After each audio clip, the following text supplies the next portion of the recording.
अब हम देखते हैं कि इचिको और ग्रिमजो की फाइट चालू हो चुकी है। अब फाइट स्टार्ट होते ही ग्रिमजो अपने शहरों से इचिको पर हमला करता है। इचिको अपनी बंकाई से उस हमले को रोक देता है। ग्रिमजो अपनी तलवार को उछालकर अपने एक शहरों से इचिको पर हमला करता है, जिसकी वजह से इचिको नीचे गिर जाता है। अब इचिको नीचे खड़ा हुआ था। अब ग्रिमजो जांपाक्तो से अपने हाथ को काटता है और एक नए ही प्रकार का सैरो क्रिएट करता है, जो कि ब्लू था। ग्रिमजो कहता है कि यह है एक अल्टीमेट सैरो। इस सैरो को सिर्फ एस्पादा ही यूज कर सकते हैं। और फिर वो इचिगो पर उस अल्टीमेट सैरो से हमला करता है। वो अल्टीमेट सैरो डायरेक्ट इचिगो पर हिट करता है। वहां पर धुआं धुआं हो जाता है, लेकिन तब भी हम देखते हैं कि इचिगो उस धुएं से निकलता है और वो अब होलोफाइड हो चुका था। उसके चेहरे पर अभी एक मास्क था। उसे ओरिहिमे पीछे से देख रही थी। ग्रिमजो कहता है कि अभी मजा आएगा, मुझे तुम्हारी इसी फॉर्म का इंतजार था। इचिगो पीछे मुड़ता है और ओरिहिमे से कहता है कि जल्दी से अपने आप को एक बैरियर में प्रोटेक्ट करो। अब ये लड़ाई कोई छोटी मोटी नहीं होगी। अब एक तरफ हम देखते हैं कि ग्रिमजो भी अपने रिलीज फॉर्म में आ चुका था और वो एक मॉन्स्टर जैसा लग रहा था। वो गुर्राने लगता है और उसकी बॉडी से काफी ज्यादा स्पिरिचुअल प्रेशर निकल रही थी।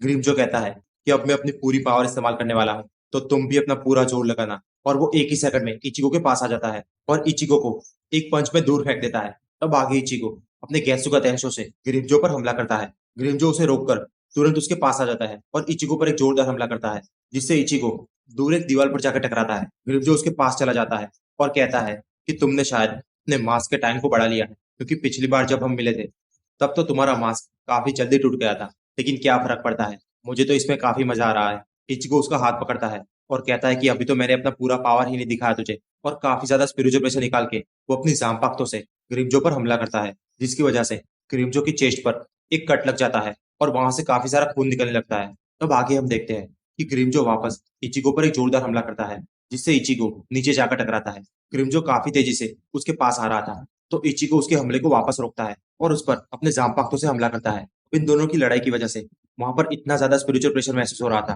कि आसपास की सारी चीजें टूट रही थी। और उनकी लड़ाई को देखकर ओरी में काफी शौक हो रही थी। तभी अचानक से ग्रिमजो एक रॉकेट जैसा अटैक करता है और वो अटैक डायरेक्ट जाके ओरिहिमे को लगने वाला था। लेकिन तभी वहां पर इचिगो आ जाता है और उन सारे हमले को झेल लेता है। अब ओरिहिमे इचिगो के चेहरे को देखती है, जिसे देखकर उसे अपने भाई की याद आती है, क्योंकि उसके भाई ने भी बिल्कुल ऐसा ही मास्क पहना था। लेकिन इचिगो कहता है कि तुम चिंता मत करो ओरिहिमे, इन छोटे मोटे हमलों से मुझे कुछ भी नहीं होगा। फिर इचिगो वापस ग्रिमजो पर हमला करने दौड़ता है और ये दोनों लड़ने लगते हैं। तब हम नेल को देखते हैं, जो कि सोच रही थी कि भले ही इचिगो इतना ताकतवर है, पर वो मास्टर ग्रिमजो को नहीं हरा सकता।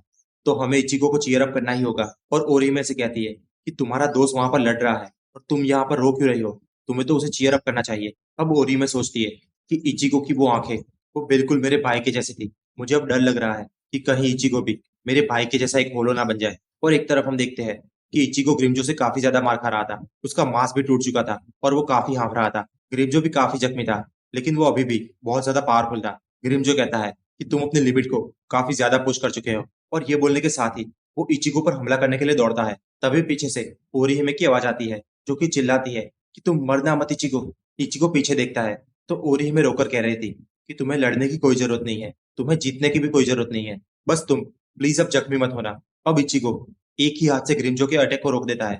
इचिगो कहता है कि माफ करना ग्रिमजो, अब मैं और जख्मी नहीं हो सकता।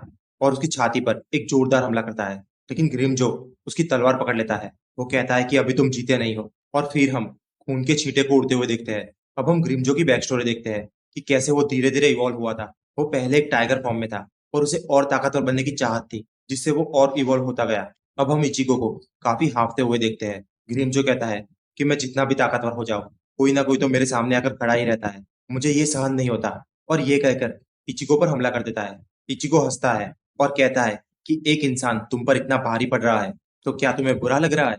ग्रिमजो कहता है कि मुझे फर्क नहीं पड़ता कि तुम एक इंसान हो, सोल रिपर हो या अहंकार हो, पर मैं उन सबको मार दूंगा जो मुझे नीचा देखते हैं। और अपनी डेस्कारोन टेक्निक को एक्टिव करता है। ग्रिमजो कहता है कि ये मेरी सबसे ताकतवर टेक्निक है और फिर इचिगो पर हमला कर देता है। इचिगो उस हमले को अपनी जांपाक्तो से रोकता है। ग्रिमजो कहता है तो चलिए इसे खत्म करते हैं, क्योंकि यहाँ का राजा तो मैं हूँ। लेकिन इचिगो उसकी टेक्निक को तोड़ देता है। इचिगो कहता है कि तुम अकेले नहीं हो जो जीतना चाहता है, और उस पर हमला करते हुए कहता है कि मैं तुम्हें हराऊंगा, फिर मैं उस उल्कियोरा को हराऊंगा, और आखिर में मैं आइजेन को भी हराऊंगा। और फिर मैं रुकिया, सादो, इशिदा, रेंजी और ओरहिमे को लेकर यहाँ से चला जाऊंगा। मैं तुमसे हार नहीं सकता ग्रिमजो।